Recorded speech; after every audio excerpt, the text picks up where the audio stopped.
네, 안녕하세요. 오늘 동계 논문 세미나 발표를 맡은 석박통합과정 이진혁입니다. 네, 오늘 발표 순서는 다음과 같고요. 제가 논문 두 편을 선정했는데 우선 첫 번째 논문은 MST GAT라는 논문으로 제가 저번 논문 세미나 때 소개해드렸던 그런 논문에서 좀 더 업그레이드된 그런 형태가 되겠고, 두 번째 논문은 그래프 스트럭처 러닝에 관한 방법론을 제가 차용하고 싶어서 선정한 논문입니다. 네, 다음은 이 세미나를 잘 이해하실 수 있게 백그라운드에 대한 설명을 드리겠습니다. 우선 그래프 데이터 스트럭처는 그림에서 아실 수 있듯이 노드와 이를 연결하는 엣지로 이루어진 자료 구조입니다. 여기서 노드는 정보를 담고 있는 엘리먼트를 뜻하고, 엣지는 노드와 노드 사이의 연결 관계를 나타냅니다. 이러한 데이터 스트럭처를 학습에 잘 사용하기 위해서 매트릭스 형태로 변환을 해줘야 되는데, 변환을 한 형태는 다음과 같습니다. 센서 하나가 노드의 역할을 하게 되고, 그 노드의 피처를 노드 피처 매트릭스에 입력하고, 이 노드 사이의 연결 관계를 레지스턴시 매트릭스에 입력하는 방식으로 학습에 사용을 하게 됩니다. 네, 다음은 그래프 뉴럴 네트워크에 대한 간략한 그림으로 나타낸 설명인데, 제가 저번 세미나 때 말씀드렸기 때문에 이 부분에 대해서는 자세한 설명을 하지 않도록 하겠습니다. 다음은 그래프 어텐션 네트워크에 관한 설명인데, 이 부분도 저번 세미나 때 설명드렸던 내용이기 때문에 어펜딕스를 참고하시면 될 것 같습니다. 간략하게 말씀드리자면 그래프의 피처 학습에 셀프 어텐션 기법을 적용한 네트워크라고 이해하시면 되겠습니다. 이제 제가 선정한 논문에 대한 소개를 드리겠습니다. 우선 첫 번째 MST GAT라는 논문의 컨트리뷰션은 그래프 어텐션 네트워크 레이어를 기반으로 새로운 멀티모델 타임 시리즈 이상 감지 모델인 MST GAT를 제안한 게 주요 컨트리뷰션이고, 해당 모델은 멀티모델 타임 시리즈에서 공간과 시간적 종속성을 명시적으로 모델링한다는 장점이 있습니다.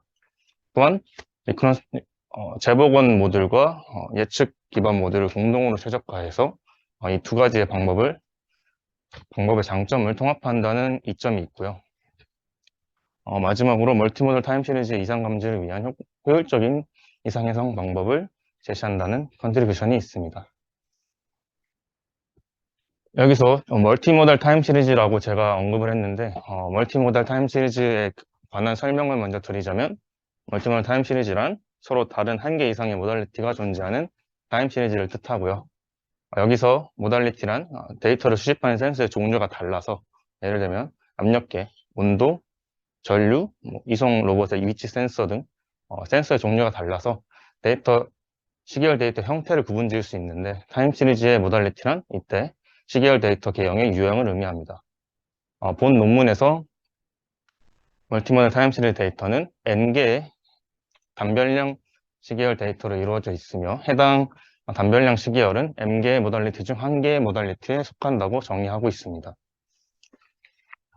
네, MST GAT의 전체적인 프레임워크는 다음과 같습니다. 우선 멀티모델 타임 시리즈를 노드에 입력하기 위해 인베딩을 진행하고, MGAT 레이어를 통해서 해당 피처를 업데이트 해준 다음에 템포럴 컨볼루션을 거쳐서 템포럴 디펜던시를 잘 파악을 해주고 조인트 옵티마이제이션을 통해서 학습이 진행되게 됩니다. 우선 MGAT에 관한 설명을 드리자면 MGAT는 그림과 같은데요. 먼저 멀티헤드 어텐션은 멀티모달 타임 시리즈 간의 모달리티의 독립적인 공간적 관계를 포착한다는 기능을 하고 있습니다. 두 번째로 인트라모달 어텐션은 같은 모달리티 간의 관계를 포착하는 데 용이한 기능을 하고요. 인터모달 어텐션은 서로 다른 모달리티 간의 관계를 포착합니다. 첫 번째로 멀티헤드 어텐션에 관한 설명을 드리겠습니다. 각 어텐션 헤드에서 계산된 L번째 GAT 레이어의 피처 레프레젠테이션을 컨캣하게 되고요. 이를 통해서 타겟 노드는 이웃의 정보를 어텐션 스코어에 비례해서 모달리티에 독립적으로 수집할 수 있게 됩니다. 그러나 이 멀티헤드 어텐션은 모달리티 관점에서의 관계를 반영하지 못한다는 한계점이 존재합니다. 그리하여 이를 보완하기 위해서 인트라, 인터모달 어텐션을 추가로 저자는 도입을 했는데요. 이는 같은 모달리티끼리 혹은 다른 모달리티끼리 연관성을 반영함으로써 멀티헤드 어텐션 모듈의 한계점을 보완하기 위한 어텐션 모듈이라고 생각하시면 되겠습니다. 모달리티 관점에서 연관성을 고려하기 위해 새로운 밑에 보이시는 어디저센시 매트릭스를 정의한 뒤 인트라 앤 인터 각각 피처 리프레젠테이션을 업데이트하는 방향으로 학습이 진행됩니다. 네, 여기서 보이다시피 이 부분은 인트라 어텐션 모듈에 대한 어텐션 스코어를 계산하는 식이 되겠는데 이 인터 어텐션 모듈도 이와 동일하게 이 앞에서 설명드린 이 에듀제이션시 매트릭스만 바뀐 상태에서 동일한 수식으로 진행을 하게 되고요.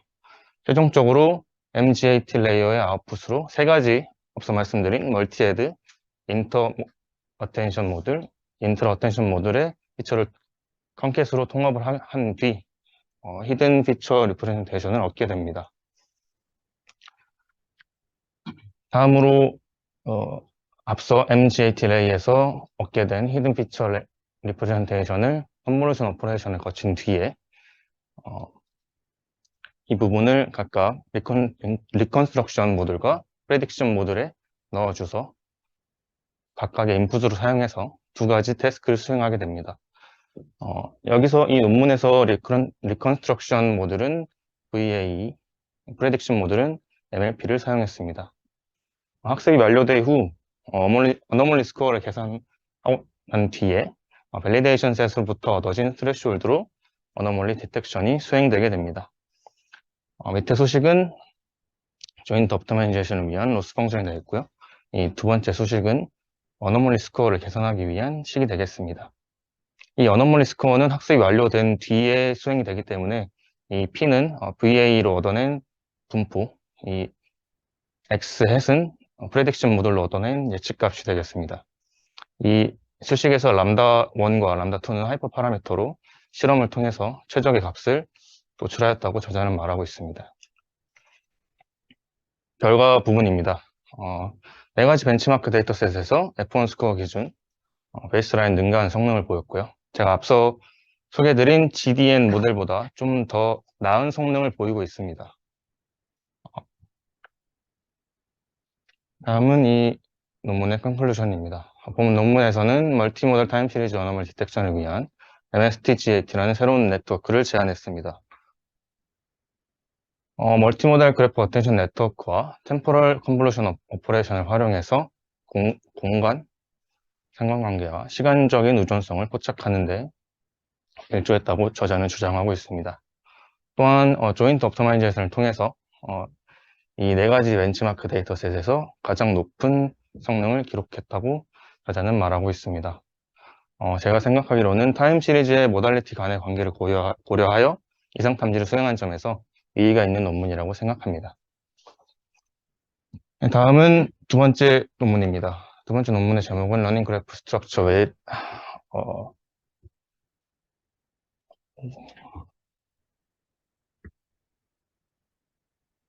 네. 이 논문의 컨트리뷰션부터 말씀드리겠습니다. 이 논문은 그래프 스트럭처를 자동으로 학습하기 위해 건벨 소프트맥스 기반 방법론을 제안을 하는데요. 이전 그래프 기반 어노멀리 디텍션 모델에서 탑 K 노드 방법을 채택을 해서 그래프 스트럭처 러닝을 진행을 하게 되는데 이 부분에 있어서 탑 K 노드는 바 프로덕트로 인베딩 벡터가 계산이 되기 때문에 계산 복잡도가 n의 제곱으로 나타나게 됩니다.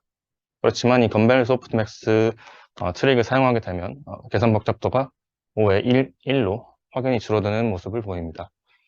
또한 이 장치가 주변 노드에 영향을 주는 과정을 모델링하기 위해서 인플루언스 프로파게이션 컨볼루션이라는 새로운 GCN 구조를 제안합니다. 또한 기존의 멀티 브랜치 어텐션 메커니즘을 보완하는 새로운 방법을 제안한 게 이 두 번째 논문의 컨트리뷰션이 되겠습니다. 네, 제안하고자 하는 모델의 아키텍처는 다음과 같고요.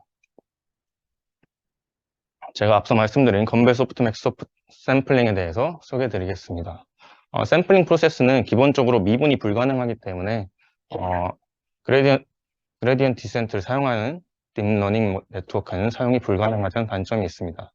따라서 이 건벨 소프트맥 샘플링이라는 트릭을 통해서 샘플링 프로세스를 미분 가능하게 만듦으로써 이를 그래프 스트럭처 러닝에 적용한 사례가 되겠습니다.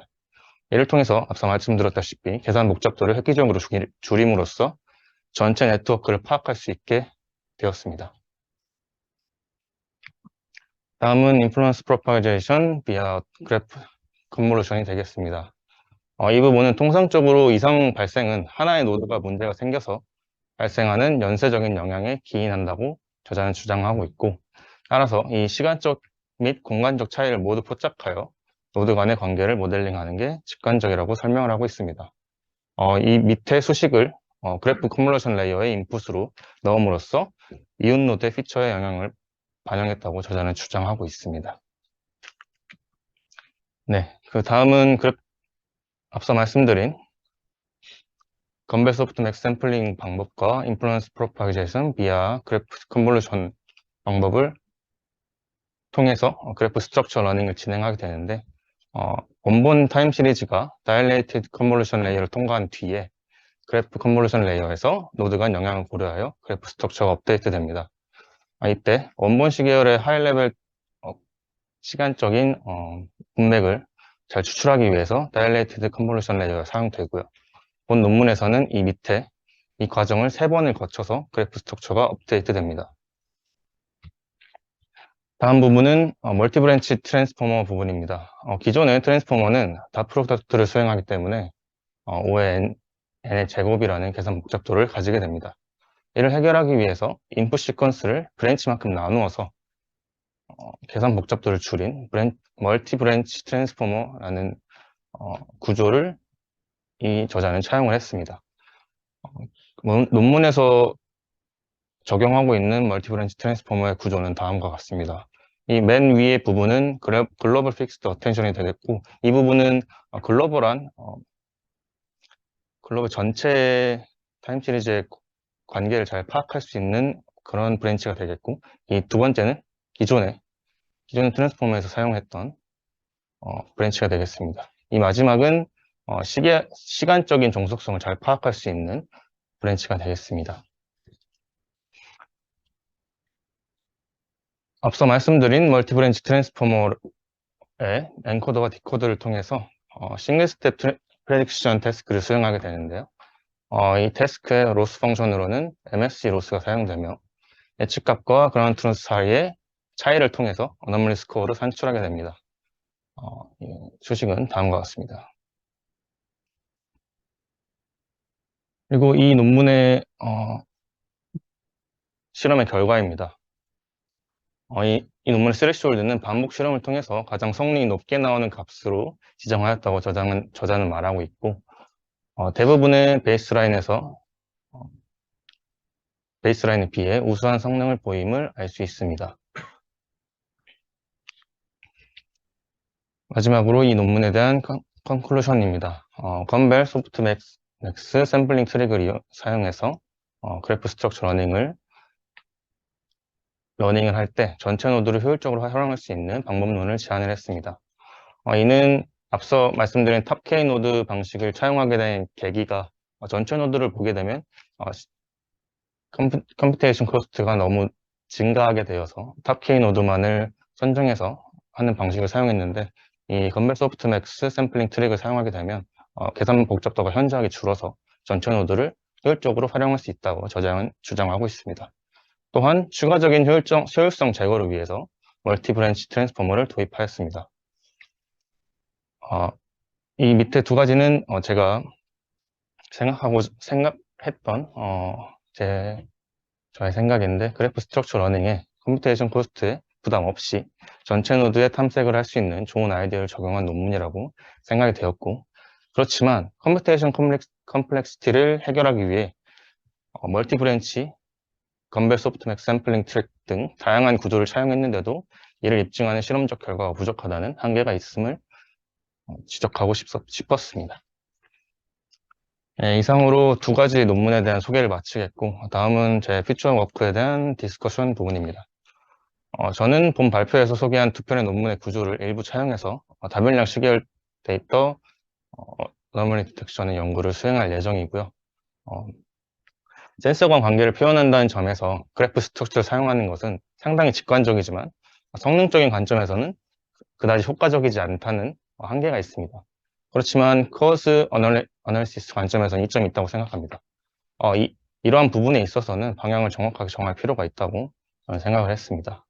또한 추후 연구에 그래프 스트럭처 러닝을 통해 학습된 센서 간의 관계를 만약에 이 관계가 변하지 않는다면 컨티뉴얼 러닝에 적용할 수 있겠다 이런 아이디어도 생각을 하게 되었습니다.